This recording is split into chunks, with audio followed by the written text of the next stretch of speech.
Titan stopped at the porch steps. He had been moving without hesitation since they turned off the county road, through the gate, across the field, over the gravel that had grown over with grass in the years no one had tended it.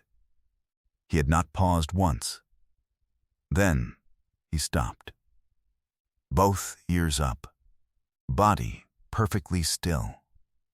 His nose worked the air in front of the farmhouse door in the slow, deliberate way that meant he had found something the man behind him had not yet found. Ethan Drake did not push past him. He never did. He stood on the bottom porch step of his father's farmhouse, the farmhouse he had not entered in 10 years, 4 months and 11 days, and he looked at the dog, and the dog looked at the door, and somewhere inside the house something moved. Not an adult. The weight distribution was wrong. The footstep was too light, too careful, the specific sound of a child trying very hard not to be heard. He had not known anyone was living here. He had not known anyone was supposed to be. Before we go any further, tell us where you're watching from in the comments below. If this story moves you, please subscribe and stay with us until the very end. What Ethan found inside that farmhouse and what he did next is the kind of thing that will stay with you long after the video is over. We read every single comment. We want to know how far this story travels.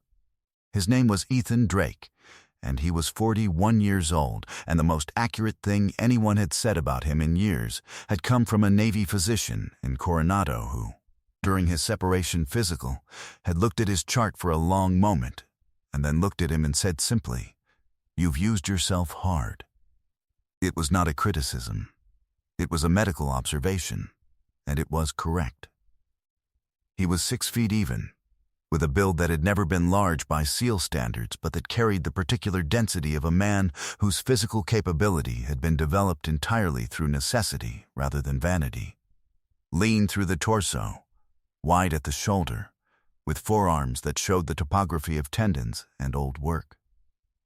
His hair was dark brown, cut short on the sides and slightly longer on top in the specific way of a man who has transitioned from a world with haircut regulations into one without them, and is still calibrating. His jaw was clean-shaved and angular, and the left side of it bore a faint, narrow scar from a piece of rotor fragment in Helmand Province in 2016 that the field surgeon had closed with 6 stitches and that had healed into something he never thought about and other people occasionally asked about, and he gave the same answer every time: a training accident. Which was true in the specific and limited sense that everything done in a war zone is technically training for the next thing. His eyes were the color of dark river water, a deep, still brown that people often described, without being able to fully explain the description, as patient. Not warm, not cold. Patient, the kind of eyes that had absorbed a great deal of information over a long period of time and had learned to hold it without letting it show, because showing it had rarely been useful and had occasionally been dangerous. He moved through the world with a deliberate, unhurried economy of motion that never fully leaves men who have spent years in environments where unnecessary movement draws attention. He was not a man who hurried toward anything. He was a man who closed distance with complete control, arriving exactly when and where he intended, without announcement. He had served 13 years as a Navy SEAL, SEAL Team 5, then Team 3, with deployments to Afghanistan, Iraq, and 2 classified rotations in Syria that his official record described in the language of operational security, and that his body remembered in the language of scar tissue and weather-sensitive joints. He had earned a Bronze Star in Kandahar in 2014 and left the Navy 14 months later, not from injury or exhaustion, but from a reason he had never found the right words for and had stopped trying to name, which was that something had completed itself, and he had known it in the way that certain things are simply known, without ceremony or explanation. He had come back to Harlan County, Kentucky, to settle his father's estate. His father, Joseph Drake, had died 8 weeks ago from a heart attack at 69. And the farm, 44 acres of pasture and creek bottom and second-growth timber on the eastern edge of Harlan County, the farm where Ethan had grown up, and which Joseph had worked alone since Ethan's mother passed in 2008, was now Ethan's. And Ethan was the only person left to decide what happened to it. He had driven 17 hours from San Diego. He had not called ahead. There had been no one to call. He didn't know yet what he would find inside. He didn't know yet that someone had been counting on that. Titan was a 7-year-old German shepherd with a coat so dark it read as black from any distance, brightening to a deep amber only along the flanks and legs when the light caught it directly, the kind of coloring that made him nearly invisible in low-light conditions, which had not been an accident in his working years.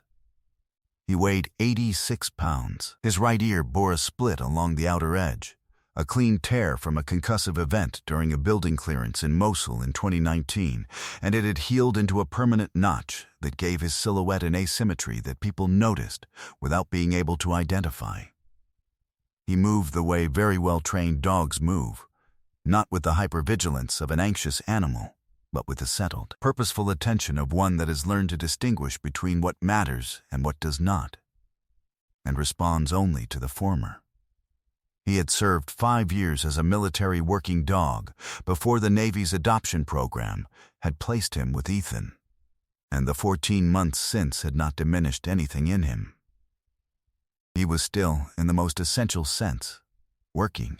He simply worked for one person now, instead of a unit, which Titan considered a clarification rather than a reduction. He had been through enough with Ethan, the long drives, the silences, the occasional night when the man sat with his back against the wall and his eyes on the door, and Titan pressed himself against his leg without being asked, to understand the man in ways that did not require language. He slept at Ethan's feet. He ate when Ethan ate. And he did not stop at farmhouse steps without a reason. The farm sat in a hollow between 2 ridgelines in the eastern part of Harlan County, down a gravel lane that branched off County Road 72 miles past the water tower. It was late October, and the trees along the creek had turned the deep burning amber and red of Kentucky autumn, and the air had the particular cold clarity of the region in that season, clean and thin, carrying the smell of wood smoke from somewhere downhill and the faint mineral scent of creek water and the turned earth of fields that had not been tended in time. The farmhouse itself was a white clapboard structure built in 1947, 2 stories, with a covered porch that ran the full length of the front and a barn 30 yards behind it that Ethan's grandfather had built from timber cut off this very ridge. The porch boards were soft in 2 places he knew from childhood. The window on the upper left. His old bedroom had a crack in the lower pane he had put there at 14 with a baseball, and that Joseph had never gotten around to replacing. The sight of it hit him somewhere below the sternum, quiet and specific, and he held it for one moment and then set it aside and looked at the dog. The child inside the house had stopped moving. She had heard the boots on the gravel. She had heard the dog. She had gone very still in the way of children who have learned that stillness is sometimes the safest response to an approaching sound, and she was waiting now in the particular silence of someone who hopes they have not been noticed. Her name was May Coulter, and she was 9 years old, and she had been living in the farmhouse alone for 11 days. Not entirely alone. She had canned food from the pantry, which she had learned to open with the manual can opener she'd found in the second drawer to the left of the sink. She had the well water, which still ran. She had the wool blanket from the cedar chest in the upstairs hallway that smelled like cedar and something older, and she had the small battery-powered lantern she'd found in the barn on her second day. And she had the book she'd been reading, the third one she'd found on the shelf in the living room. A nature guide to the birds of eastern Kentucky, because she was a child who read when she was frightened, and had always been one. Even before frightened had become her default condition. She was small for 9, slight and quick, with dark eyes and the particular wariness of a child who has learned to read rooms and adults before she learned to read sentences, which was a skill she'd had to develop early because the adults in her life had not always been the kind that could be taken at face value. Her mother, Danielle Coulter, had left May with her mother's boyfriend 3 weeks ago to drive to Lexington for work, and the boyfriend, whose name was Wade Greer, and who was 28 years old, and who had no legal relationship to May and no legitimate reason to have her in his care, had brought May to this farm 11 days ago. He had told her he had permission to be here. He had told her he'd be back. He had not come back. May had waited 4 days before she stopped believing he would. She had waited 3 more before she accepted that the canned food and the well water and the wool blanket were what she had, and that she had better learn to use them well. She did not cry where she could hear herself crying. She had learned that much. She had been surviving.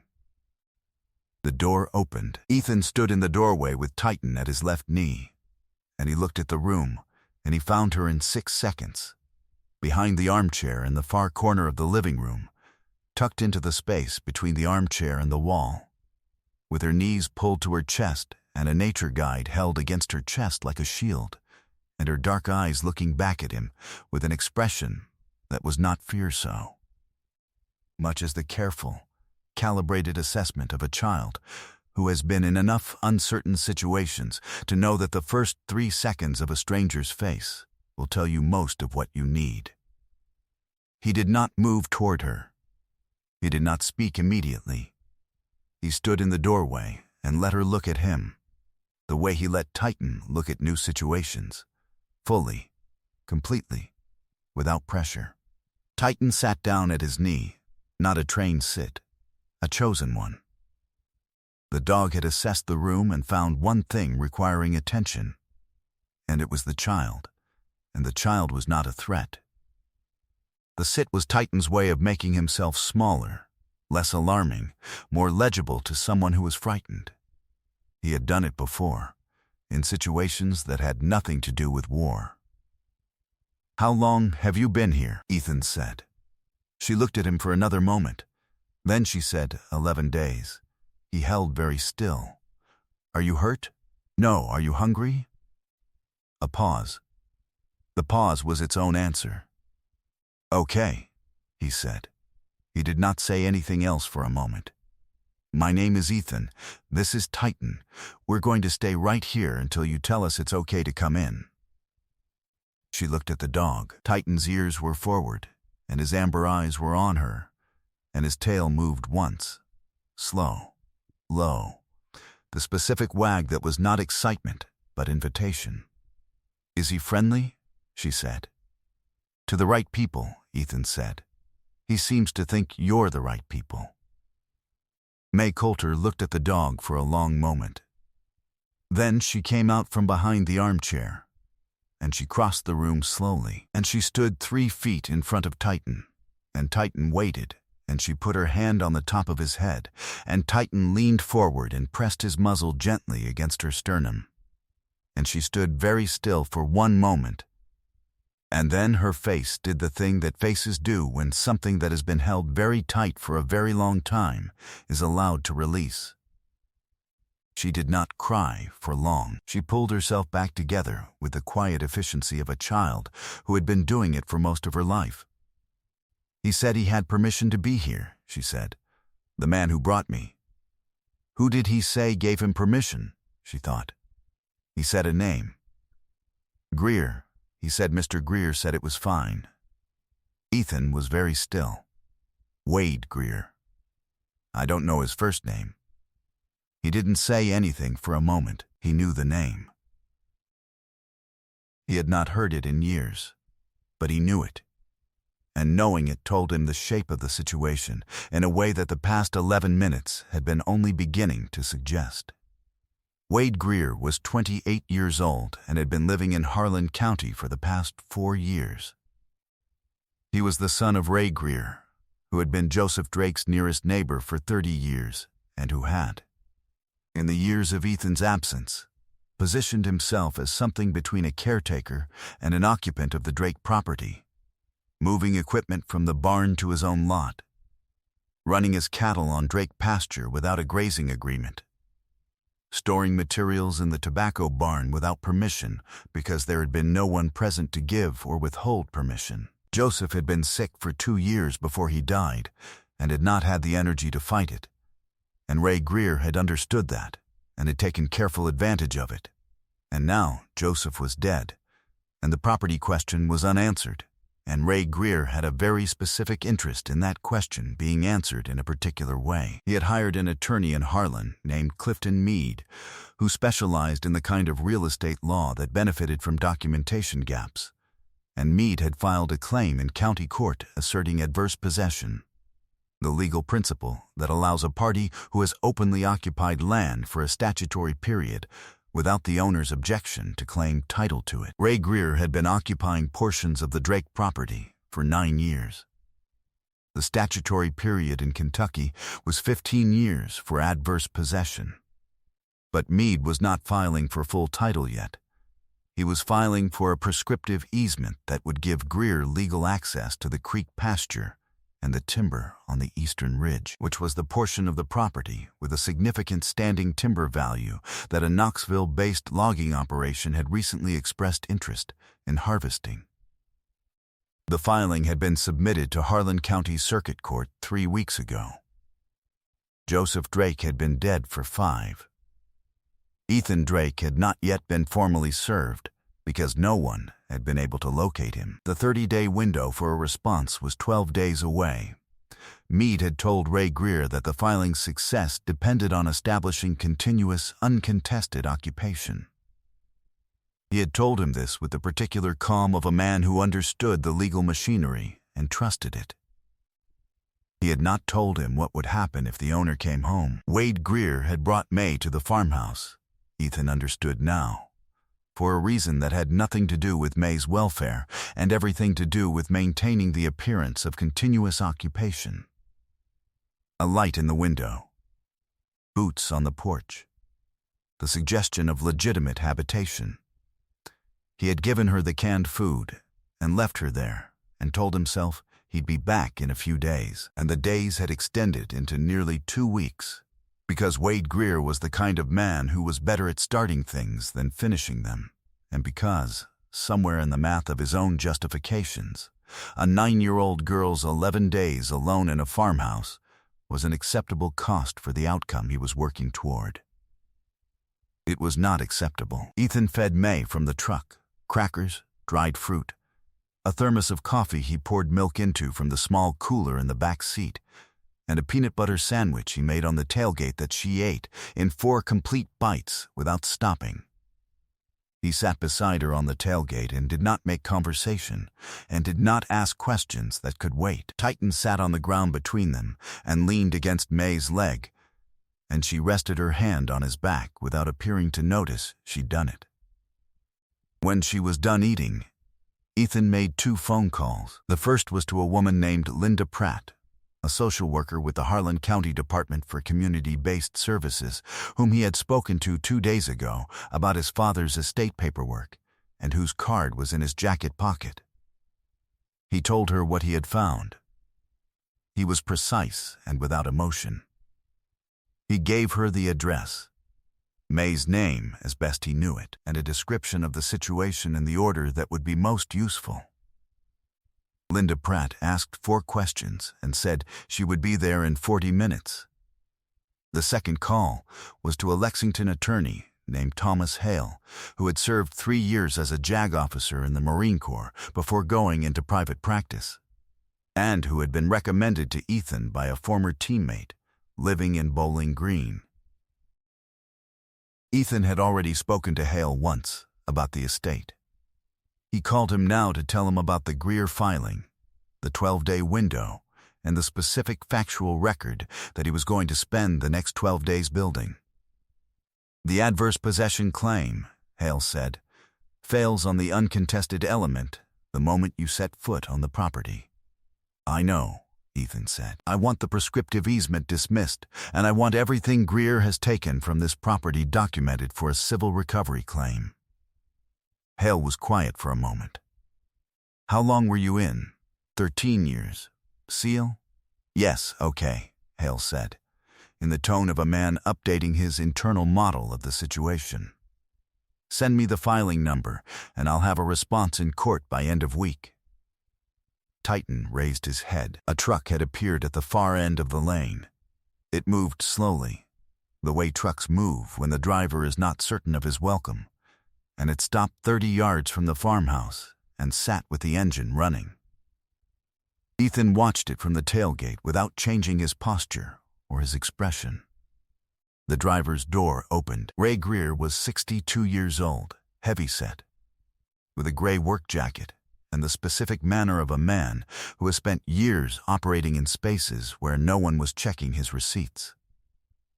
He walked toward the farmhouse with his hands in his jacket pockets and stopped when he saw Ethan. He looked at Titan. Titan had risen to all fours without instruction and now stood between Ethan and Ray Greer with his weight forward and his ears fully up, and his amber eyes tracking Ray Greer's hands with the precise, unhurried attention of an animal that has done this before and knows exactly what it is doing. He did not growl. He simply stood. The quality of his stillness communicated everything that a growl would have communicated, and was, in its wordlessness, considerably more authoritative. Ray Greer stopped walking. "Ethan," he said.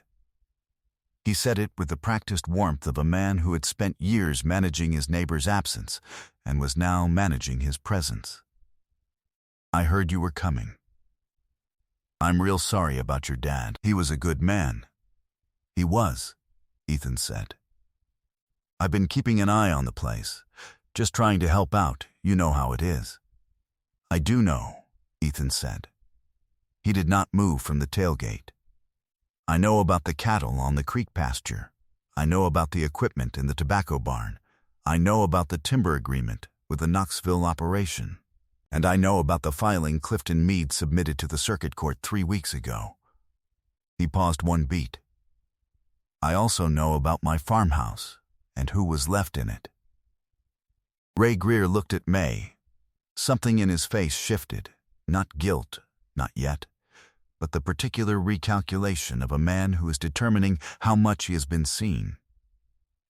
"That was Wade's doing," he said. "I didn't know about that. I told him he couldn't. Your son brought a 9-year-old child to an empty farmhouse and left her alone for 11 days, Ethan said. He said it the same way he said everything. Without heat, without raising his voice, with the specific settled calm of a man who is not performing restraint because he does not need to. Whatever you told him, and whatever you knew, that's what happened. And that's on record now." Greer was quiet. "The social worker from DCB's is arriving in 35 minutes, Ethan said. The attorney responding to Meade's filing will have documentation in court by Friday. The adverse possession claim fails because I am standing on this property right now, and I have been on record as the rightful owner since the estate transfer, which Meade knew when he filed and filed anyway." He stood up from the tailgate. "You are welcome to speak to my attorney or to DCB's about anything you'd like to address." "I'd recommend the attorney. The DCB's conversation is going to be more complicated." Greer looked at him for a long moment. The warmth had left his face. What was underneath it was simpler and less composed, the expression of a man whose calculation has come out wrong. "This isn't going to go the way you think," Greer said. "It's already going the way I think," Ethan said. Titan had not moved. He stood between them and looked at Ray Greer with the patient, unblinking attention of a dog who has learned that the moment a man makes his decision, his body will show it before his mouth does. Greer looked at the dog for a long time. Then he turned and walked back to his truck. Linda Pratt arrived at 4:42 in the afternoon, 23 minutes earlier than she'd estimated. She was 54 years old, calm and efficient, with the specific competence of someone who had handled a great many difficult situations involving children and knew the difference between urgency and panic. She spoke with May for 40 minutes in the farmhouse kitchen, while Ethan sat on the porch steps with Titan and the October light went low and amber across the field. May told Linda about the 11 days. She told it accurately, without dramatics, with the composure of a child who has been carrying more than she should have been carrying for longer than 11 days. She told her about the can opener and the wool blanket and the bird book. She told her that Titan had pressed his nose against her chest when she'd come out from behind the armchair, and that something about that had made her feel like it was going to be okay. Linda Pratt wrote down what May said. She wrote it all down. Wade Greer was located by the Harlan County Sheriff's Department the following morning at his apartment in the town of Lynch. He was charged with criminal abandonment of a minor under Kentucky statute, a Class D felony. The charge was not dismissed, reduced, or diverted. His attorney made 2 phone calls that accomplished nothing. He was arraigned on a Friday, posted bond, and was required as a condition of release to have no contact with any minor under 14. Ray Greer's adverse possession filing was dismissed by the Harlan County Circuit Court 11 days after Ethan Drake filed Thomas Hale's formal response, which documented Ethan's ownership, the date of his arrival on the property, and a detailed accounting of the unauthorized use of Drake land and equipment over the preceding 9 years. The civil recovery claim was filed the following month. The Knoxville Timber Agreement, which had never been legally authorized, was voided. Ray Greer retained his own property and his own cattle and the long uncomfortable knowledge of exactly what he had done and what it had cost him. The Drake farm was Ethan's. He had not entirely decided what to do with that. 5 months after October, in the late afternoon of a March day, when the creek was running high with snowmelt and the eastern ridge was beginning to green at the edges, Ethan Drake sat on the porch of the farmhouse with a cup of coffee and watched Titan cover the creek pasture in long, joyful arcs, chasing nothing specific, moving for the pleasure of it, ears streaming behind him, tongue out. 86 pounds of trained animal given over completely to the uncomplicated happiness of an open field in cold air and no particular assignment. He bolted to the fence line and back. He startled a crow from the fence post and watched it rise with the alert, satisfied attention of a dog who has accomplished something. He came back to the porch at a gallop and dropped at Ethan's feet, panting, and looked up at him, with the amber eyes warm and bright. Ethan put one hand on the dog's back. He had decided, in the 5 months since October, that the farm was not a thing to be settled. It was a thing to be returned to. The distinction had taken him time to see, and longer to accept, and he was still working on the acceptance in the way of men who do not hurry anything they mean to do correctly. May Coulter was with her grandmother now. In Hazard, 40 miles north of Harlan, a woman named Ruth Coulter, who was 67 and had fought the family court for placement with the specific, unyielding determination of a grandmother who has been waiting for someone to tell her she can act. May was in school. She had checked out every bird book the Hazard Public Library carried, which was 3, and Linda Pratt had reported, in her follow-up call to Ethan 3 months after October, that the child was doing well in the particular way that children who have survived hard things sometimes do, carefully, deliberately, with a resilience that was not cheerful, but was real. Linda had also mentioned, without making too much of it, that May had asked twice if the dog was okay. He was. In the quiet of the March afternoon, with the creek running and the field greening and the coffee going warm beside him, Ethan Drake was something he did not have an easy word for and had stopped trying to name. Not happy in the way the word is usually meant. Present arrived. in the place where the thing he'd been carrying for 13 years had set itself down, not because he had forced it, but because the farm and the dog and the particular quality of a Kentucky spring had given it somewhere to rest that felt, for the first time, sufficient. Sometimes miracles do not come in the form of answers. Sometimes they come in the form of a dog stopping at a porch step and refusing to go further until his handler understands why. Sometimes God does not send the rescue we expect, the one with sirens and daylight and crowds of witnesses. Sometimes he sends a man home to his father's farm at the exact moment a child needs someone to open the door and stay in the doorway long enough for her to decide it is safe to come out. The world fails children every day in ways that are invisible until they are not. Until someone opens a farmhouse door and finds 11 days of survival behind an armchair and a nature guide pressed against a small chest like a shield. What we owe each other is not always grand. It is sometimes only this: to stop when the dog stops, to look, to stay, to make the calls that need to be made, and then to sit on the porch step and wait in the October light until the woman from the county arrives and the child is no longer alone. That is enough. That is, sometimes, everything. If this story touched something in you today, share it with someone who needs to be reminded that home is still worth coming back to, and that children who survive hard things need someone to open the door. Leave a comment and tell us where you're watching from and if you have ever come home to something unexpected or been the person who opened a door for someone who needed it. We want to hear that story. Your words may be the thing that moves someone else to look a little more closely at what is right in front of them. And if you believe in the kind of courage that doesn't make noise, the kind that drives 17 hours and stops when the dog stops and stays in the doorway until it is safe, please subscribe to this channel so you never miss the next story we bring you. May God bless you, protect your family, and bring you safely home to the people and the places that are waiting for you.